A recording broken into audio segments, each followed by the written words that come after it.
Sir Revanth Reddy కక్షపూరితంగా వ్యవహరిస్తున్నారు అని చెప్పి ఇటు బీఆర్ఎస్ కావచ్చు, అటు బీజేపీ కావచ్చు ప్రధానంగా ఆరోపిస్తోంది. మోర్ ఓవర్ కేసీఆర్ కి ప్రతిపక్ష హోదా కూడా లేకుండా చేయటమే రేవంత్ టార్గెట్, అందుకే ఇలాంటి స్టెప్స్ తీసుకుంటున్నారు అనేది ఇంకొక వర్షన్. కక్షపూరితంగా రేవంత్ వ్యవహరిస్తే ఈ పాటికి ఎప్పుడో కేసీఆర్ జైల్లో ఉండేవాడు, కేటీఆర్ జైల్లో ఉండేవాడు. ఎందుకంటే ఆరోపణలు రుజువు అయ్యేదాకా కూడా అవసరం లేదు కదా. ఏదో ఒక ఆరోపణ వేసి బట్టగాల్చి మీదేసి జైల్లోకి నెట్టొచ్చు కదా. బట్ అట్లా లేడు. ఎలక్షన్ల కోసం కొంత పరుషంగా మాట్లాడాడు అప్పుడు కానీ తర్వాత కానీ. అది ఎలక్షన్ల వరకే అయిపోయింది. ఆయన అన్నాడు ఈ ఎలక్షన్ల తర్వాత నేను రాజకీయాలు చేయను అన్నాడు. అది ప్రజలను రెచ్చగొట్టడానికి ఆయనకు వ్యతిరేకంగా మాట్లాడాడు. బట్ తన సీటు కూడా తను కాపాడుకోవాలి కదమ్మా. తన లోపల ఒక అభద్రతా భావం వచ్చింది. ఎందుకంటే ఇంటర్నల్ విషయాలు చాలా ఉన్నాయి. బట్ బయటికి నేను చెప్పగలిగేది ఒకటే, ఆయనకు కాంగ్రెస్ లోనే థ్రెట్ కనబడుతుంది. ఇప్పటికీ ఉందా సార్? ఇప్పుడే ఉంది, ఇప్పటికీ కాదు ఇప్పుడే ఉంది. అంటే దాన్ని ఓవర్కమ్ చేయగలిగారు రేవంత్ రెడ్డి గారు అనేది అనిపించింది. ఎప్పటికీ చేయలేడమ్మా, ఎప్పటికీ చేయలేడు. నేను మీకు ఖచ్చితంగా చెప్తున్నాను, ఆయనను ఎవరు దించరు, రాహుల్ గాంధీ దించేస్తాడు ఆయన. ఎందుకంటే కాంగ్రెస్ లోనే ఇంటర్నల్ గా ఆయన వ్యవహార శైలి నచ్చని వాళ్ళు కావచ్చు, లేకుంటే ఆయన కాలు బట్టి కిందికి లాగి తన వాళ్ళ సీట్లో కూర్చోవాలనుకున్న వాళ్ళు కావచ్చు, అటువంటి వాళ్ళు రెడీగా ఉన్నారు అందులో. అంటే అది 5 ఏళ్ల లోపు జరుగుతుందా, 5 ఏళ్ల తర్వాత నెక్స్ట్ టర్మ్ లో జరగచ్చు? ఎందుకంటే ఆయన 10 ఏళ్ళు మేమే అధికారంలో ఉంటామని చెప్పారు కదా. మీరు క్రికెట్ చూస్తారు కదా, క్రికెట్ పాలిటిక్స్ ఒక్క తీరు ఉంటాయి. ఎప్పుడు సచిన్ అవుట్ అయిపోతాడో తెలియదు, ఎప్పుడు ధోని అవుట్ అయిపోతాడో తెలియదు. అందుకని ఎప్పుడైనా జరగవచ్చు. లేదా సమర్థవంతంగా పరిపాలిస్తే మాత్రం 5 ఏళ్ళు కొనసాగుతాడు. బట్ రేవంత్ రెడ్డి గారు మాట్లాడే విధానం, తీసుకుంటున్న డెసిషన్స్ చూస్తూ ఉన్నప్పుడు అదొక సమిష్టి, ఒక యూనిటీ ఆఫ్ గవర్నెన్స్ గా మనకు కనిపిస్తూ ఉంటుంది. ఆయన వైపు నుంచి ఆయన ప్రయత్నం చేస్తున్నాడు, కానీ వాళ్ళు దాంతో సాటిస్ఫై అవుతారని ఎట్లా అనుకుంటాం? మళ్ళీ వస్తుందో రాదో కాంగ్రెస్ గవర్నమెంట్. కాబట్టి అందరు ఏమనుకుంటున్నారు కాంగ్రెస్ లో తెలుసా, ఇది లీడర్స్, ఈ గవర్నమెంట్ మళ్ళీ అయితే రాదు 5 ఏళ్ళు అయిన తర్వాత. ఎందుకంటే ఈ హామీలన్నీ కూడా అమలు చేస్తేనేమో డెవలప్మెంట్ ఉండదు, డబ్బంతా సంక్షేమానికి పోతుంది. ఒకవేళ అమలు చేయకపోతేనేమో ప్రజలు నెక్స్ట్ టైం గెలవనియరు. ఏపీలో అయినట్టు ఇప్పుడు సేమ్. అంటే జనరల్ విన్ విన్ సిచ్యువేషన్ కోసం ముఖ్యమంత్రి ట్రై చేస్తాడు. ఇక్కడ విన్ విన్ సిచ్యువేషన్ లేదు, ఇది లూజ్ సిచ్యువేషన్ అన్నది. నువ్వు డెవలప్మెంట్ చేస్తేనేమో పెన్షన్లకు డబ్బులు ఉండయి, వాళ్ళకి హామీలను అమలు చేయడానికి డబ్బులు ఉండయి. ఒకవేళ వీటికి డబ్బులు ఇస్తేనేమో డెవలప్మెంట్ ఉండదు. అల్టిమేట్గా ప్రజలు నష్టపోతారు. కాబట్టి నెక్స్ట్ టైం ఖచ్చితంగా కాంగ్రెస్ గవర్నమెంట్ అయితే రాదు. రానప్పుడు ఏం చేస్తారు? దీపం ఉండగానే ఇల్లు చక్కబెట్టుకోవాలి, ఈ 5 ఏళ్లలోనే మనం సీఎం కావాలి, ఎవరికి వాళ్ళు ఆలోచిస్తారు. అది జరుగుతున్నది అక్కడ. సో 5 ఏళ్ల లోపే అందుకే ఆయన ఏం చేస్తున్నాడంటే, నాకు తెలిసిన సమాచారం మేరకు, చాలా అత్యంత విశ్వసనీయ సమాచారం మేరకు, ఒక 35-36 మంది మాత్రమే రేవంత్తో ఉన్నారు ఎమ్మెల్యేలు. మిగిలిన వాళ్ళు ఎవరైతే ఉన్నారో వాళ్ళు ఆయనతో లేరు. సో ఇప్పుడు పార్టీ ఫిరాయించి వస్తున్న వాళ్ళు కూడా ఆబ్వియస్లీ రేవంత్ టీమ్ లోనే ఉంటారు కదా. వచ్చే వాళ్ళు రేవంత్ టీమ్ లో ఉంటారు. అందుకే ఆయన ఏం చేస్తున్నాడు, ఇప్పుడు ఒక 28 మంది షార్ట్ అవుతారు 60కి అనుకుందాం. ఆ 28 మందిని టీఆర్ఎస్ లోంచి లాక్కోవాలనుకుంటాడు ఆయన. రైట్, ఆ ప్రయత్నమే జరుగుతుంది. సార్ ఇన్ని నెలలు ఒక ముఖ్యమంత్రి కూతురు 2 సార్లు రాష్ట్రంలో అధికారంలో చేపట్టిన ఒక పార్టీ ఇమీడియట్ గా గవర్నెన్స్ కోల్పోగానే అరెస్ట్ అవ్వటము, జైల్లో ఉండటం, స్టిల్ ఇంకా బెయిల్ కోసం కోర్టుల చుట్టూ తిరుగుతుండడం, ఎలా చూడాలంటారు కవిత గారి ఇష్యూని? నేను ఏమంటున్నా అంటే, ఇప్పుడు ఒక 100 మంది దోషులను మోడీ అరెస్ట్ చేసి ఈడీ ద్వారా, ఒక నిర్దోషిని అరెస్ట్ చేసినా కూడా ఆమె నిర్దోషాన్ని నమ్మాల్సి వస్తుంది, ఆమె దోషి అని నమ్మాల్సి వస్తుంది. ఎందుకంటే 100 మంది దోషులను అరెస్ట్ చేశాడు కాబట్టి ఒక శాంక్టిటీ ఉంటుంది. ఈయన అరెస్ట్ చేసిన వాళ్ళు ఖచ్చితంగా దోషి అయితేనే అరెస్ట్ చేస్తాడు అని నమ్ముతారు.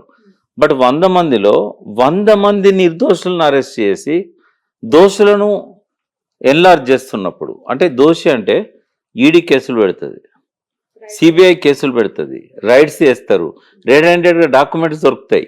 కానీ వాళ్ళు పార్టీ మారగానే వాళ్ళ మీద కేసు ఉండదు. కేసు ఉంటుంది కానీ కోల్డ్ స్టోరేజ్లో పెడతారు, దాన్ని బయటికి తీయరు. ఎందుకు బయటికి తీయరంటే, వీళ్ళు దాన్ని బయటికి తీస్తే వీళ్ళకి శిక్ష పడే అవకాశం ఉంటుంది. కాబట్టి వాళ్ళు ఆ పార్టీలో ఉండరు, మళ్ళీ వీళ్ళు కావాలి మోడీకి. కాబట్టి ఇప్పుడు ఈజీ అయిపోయింది మోడీకి. ఇప్పుడు కేసీఆర్కి ఏమో వాళ్ళని కాపాడుకోవడం కష్టమవుతుంది, రేవంత్ రెడ్డికి వాళ్ళని తీసుకోవడం ఈజీ అవుతుంది. కానీ మోడీకి ఏంటంటే, ఆయన ఫోన్ చేయకుండానే వాళ్ళే వచ్చి జాయిన్ అవుతారు. ఎందుకంటే ఈడీని పంపిస్తే సరిపోతుంది. కాబట్టి ఈడీ సిబిఐని నేను ప్రజలు కూడా నమ్మరు. కాబట్టి వాళ్ళు పెట్టే కేసులన్నీ కూడా ఫేక్ కేసులు అనేది అర్థమవుతున్నది. బట్ ఫేక్ కేసులు, ఫేక్ ఆరోపణలు ఇవంతా అబద్ధమే అనుకుందాం. కానీ ఇన్ని రోజులు జైల్లో ఉండటము, ఇంకా అంటే మీరు బెయిల్ కోసం గమనించాలి. ఆపసోపాలు పడుతూ మీరు గమనించాలి, ఒక చట్టంలో ఒక మార్పు చేశారు. ఈడీని బలోపేతం చేయడానికి, రాజకీయ నాయకుల మీద కక్ష తీర్చుకోవడానికి. ఇప్పుడు ప్రపంచం మొత్తం కూడా అమ్మా ఒక న్యాయ వ్యవస్థలో ఒక సూత్రం ఉంటుంది. 100 మంది దోషులైనా తప్పించుకోవచ్చు కానీ ఒక నిర్దోషి తప్పించుకోకూడదు. ఒక వ్యక్తి మీద కేసు పెట్టినప్పుడు అతని మీద ఆరోపణలు రుజువయ్యేదాకా, ప్రాసిక్యూషన్ రుజువు చేసేదాకా అతన్ని దోషిగా భావించకూడదు. కానీ వీళ్ళు ఏం చేశారు తెలుసా, ఆ ఈడీకి సంబంధించిన చట్టాన్ని మార్చారు. ఇక్కడ జైల్లో ఉన్న కవితే నిరూపించుకోవాలి తను నిర్దోషినని. అంటే ఈడీ కేసులల్లో ఎవరు అరెస్ట్ అయినా కూడా, ఎవరి మీద కేసులు పెట్టినా కూడా ఇది రివర్స్ చేశారు. దోషి తన నిర్దోషాన్ని నిరూపించుకోవాలి. ఆరోపణలు ఎవరి మీదనైతే ఆరోపణలు వేశారో ఆ ముద్దాయే నేను నిర్దోషాన్ని నిరూపించుకోవాలి. అది సాధ్యమవుతుందా? జైల్లో పెడతారు, మళ్ళీ నిరూపించుకునే అవకాశం ఎక్కడ ఇస్తారు? కాబట్టి వాళ్ళకు బెయిల్ ఇవ్వరు. చాలా టైం పడుతుంది బెయిల్ రావాలంటే. ఇప్పటికే దాదాపు 4 నెలలు అయినట్టుంది కదా.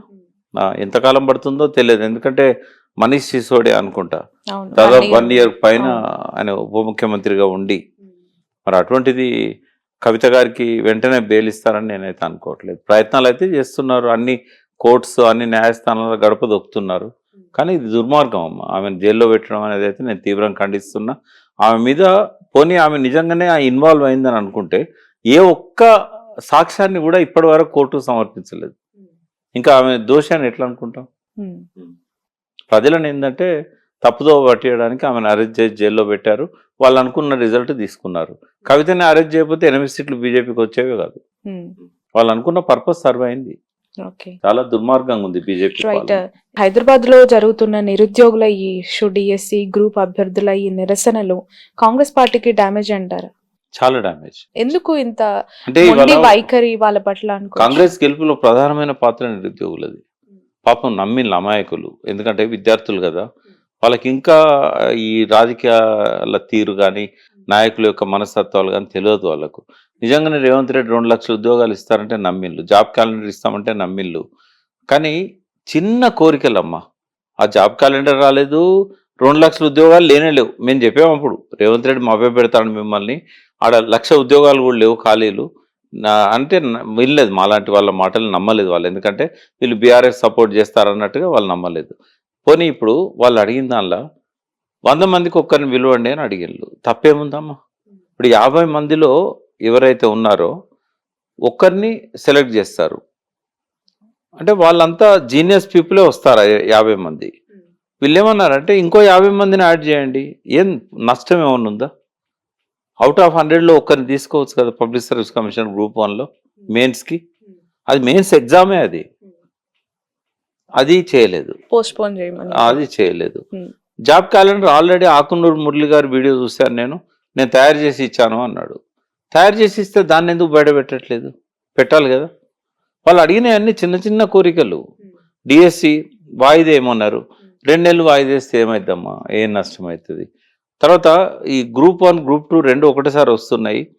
ఇప్పుడు ఫస్ట్ గ్రూప్ 2 వస్తుంది ఆగస్టులో, గ్రూప్ 1 సెప్టెంబర్ ఎప్పుడో వస్తుంది, అక్టోబరో సెప్టెంబరో. ఇప్పుడు దీనికి ప్రిపేర్ కావాలా, వాళ్ళు దానికి ప్రిపేర్ కావాలా? సబ్జెక్ట్స్ 2 ఎక్స్ట్రా సబ్జెక్ట్స్ ఉంటాయి, కొన్ని వేరు ఉంటాయి. అంటే వాళ్ళని చదువుకోవడానికి కూడా అవకాశం ఇవ్వకపోతే ఎట్లా? ఎప్పుడో లాస్ట్ 10 years లో గ్రూప్ 1 రానిలేదు, 12 ఏళ్ళకి వచ్చేది. ఈ ఎంటైర్ ఇష్యూలో కేటీఆర్ గారు, హరీష్ రావు గారు రెచ్చగొడుతున్నారు వాళ్ళని, వాళ్ళ వెనక ఉన్నది వీళ్ళే. ప్రతిపక్ష నాయకులుగా వాళ్ళు మాట్లాడితే అది రెచ్చగొట్టడు అయిద్దా? నిరుద్యోగులకు ఎవరు టేక్ కేర్ చేయాలి నిరుద్యోగులను? ఇంకా నయం, మమ్మల్ని ఓడించాలనే కక్ష కానీ కోపం కానీ నిరుద్యోగుల మీద వాళ్ళకు లేదు. వాళ్ళ అయినా కూడా నిరుద్యోగులకు జరుగుతున్న అన్యాయానికి వాళ్ళు వ్యతిరేకిస్తూ బాధ్యతగా నిలుస్తున్నారు. అది కొండంత బలం కదా. కాబట్టి నిరుద్యోగుల విషయంలో రేవంత్ది చాలా నిర్లక్ష్య పాత్ర అని నేను చెప్పగలుగుతా. వాళ్ళని అరెస్ట్ చేయడం కానీ, వాళ్ళని లాఠీ చార్జ్ చేయడం కానీ, వాళ్ళ మీద కేసులు పెట్టడం కానీ ఏది కూడా కరెక్ట్ కాదు.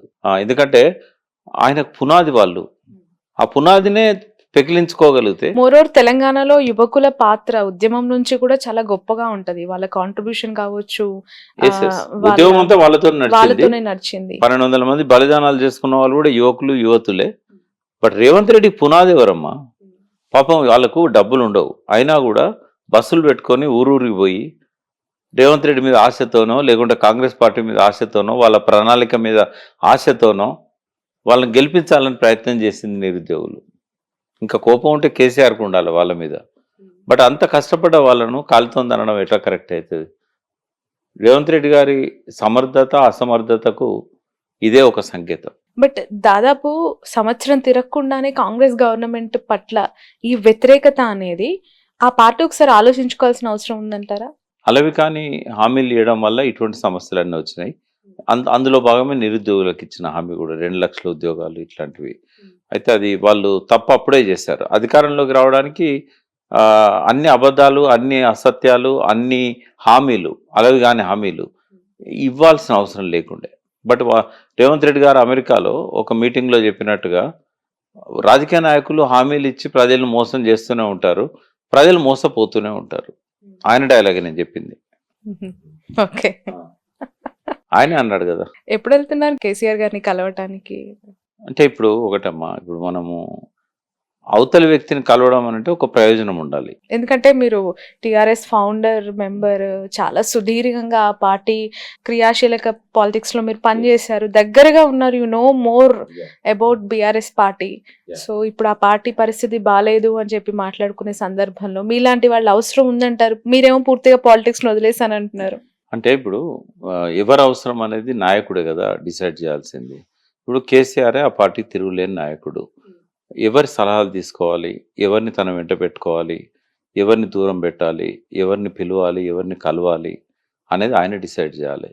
కాబట్టి అది కేసీఆర్కే వదిలేద్దాం. ఆయన కనుక ప్రకాష్ నువ్వు రా మాట్లాడదాము, లేదా నువ్వు నాతో ఉండు అంటే ఎప్పుడైనా నేను రెడీగా ఉంటాను. ఎందుకంటే తెలంగాణకు తిరుగులేని వాయిస్ ఒక కేసీఆరే. ఇవాళ తెలంగాణకు ఆ వాయిస్ లేకపోవడం వల్ల ఎంత నష్టం జరుగుతుందో మనం చూస్తున్నాం. పార్లమెంట్లో అసలు తెలంగాణ వాయిసే లేకుండా పోయింది. రేపు కృష్ణా జలాల పరిరక్షణ కావాలన్నా వాటర్ మీద ఆయనకున్నంత అవగాహన ఇంకెవరికి లేదు, రాదు కూడా. అంత 20 ఏళ్ళు ఆయన కష్టపడ్డాడు. సో కేసీఆర్ అనేవాడు తెలంగాణ తెచ్చినందుకే కాదు, తెలంగాణను గత 10 ఏళ్లలో అభివృద్ధి చేసినందుకు కూడా గొప్ప నాయకుడు. తెలంగాణకి తిరుగులేదు ఆయనకు. బట్ ఆయన డిసైడ్ చేసుకోవాలి ఎవరిని తన వెంట పెట్టుకోవాలి. నాకైతే లాస్ట్ 5 years ఆయన తీసుకున్న నిర్ణయాల పట్ల చాలా అభ్యంతరాలు ఉండే. కానీ ఏనాడు ఆయన కలవడానికి అవకాశం ఇవ్వలే, ఆయన పిలవలేదు, ఆయన అడగంది మేమేం చెప్పకూడదు. కాబట్టి ఎవరం కూడా చెప్పడానికి మేము సాహసించలేదు. బట్ ఇప్పటికైనా పార్టీని ప్రక్షాళన చేసి తను మళ్ళీ దీన్ని పట్టాల మీదకి ఎక్కించాలంటే మాలాంటి వాళ్ళం ఆయనకు తోడుగా నిలబడడానికి ఎప్పటికీ ఉంటాం. కానీ ఆయన పిలవంది నేనైతే పోను, ఆయన అడగంది నేనేం చెప్పను. పిలవంది పోరు, అడగంది చెప్పరు. అంటే నాకు జయశంకర్ గారు అంటే ఎనలేని గౌరవం. ఆయన చనిపోయే ముందు రోజు అడిగాను నేను, కేసీఆర్ గారితో నా రిలేషన్ ఎట్లుండాలి అని. అంటే నీకు ఏమైనా పదవుల మీద మోజు ఉందా, అవసరం అనుకుంటున్నావు అంటే నాకు తెలంగాణ వస్తే చాలు సార్ అన్నాను. అంటే ఆయన పిలవంది పోక అడగంది చెప్పక అన్నాడు.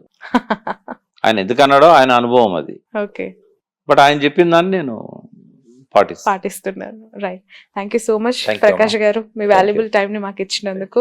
ఇలానే మీ రాజకీయ విశ్లేషణలు మాకు అందిస్తూ ఉండాలి రాబోయే కాలంలో మనస్ఫూర్తిగా కోరుకుంటూ. థ్యాంక్ యూ అమ్మా. Thank you so much. That's all for now.